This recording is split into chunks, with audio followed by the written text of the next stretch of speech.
हम कुसुंधा एकटा कॉमेडी बाजि रहल छी जे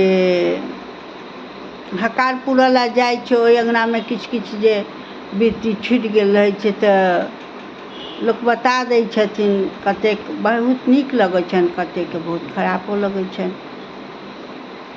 तऽ अहिना पर हम एकटा कॉमेडी कहै छी। गै दीदी सब गै चलै ना, हकार दऽ गेलखिन हेँ काकी अङ्गनासँ देखऽ लए।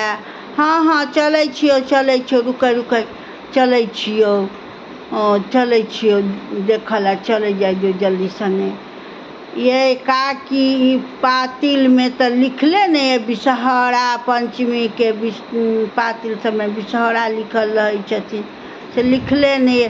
की कहियौ गे बौआ, ओतैसँ एलैए सासुरसँ एलै, आब लिखले नहि छै। तऽ नहि लिखल छै तऽ की करबै, अहूँ लिख दियौ। हमहूँ लिख दियौ तऽ भऽ जेतै। हम कहलियै हाँ भऽ जेतै लिख दियौ अहीं।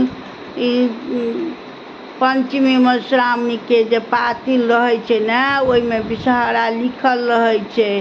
आ डाली सब पर सजा दियौ, सब चीज जे सब आयल है से सब सजा दियौ। हाँ गे बौआ नीक कहले है ई बात सब से बैसे गीत नाद गबही कनी।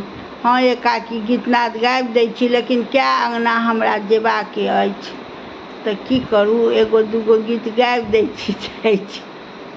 केहन लागत कॉमेडी से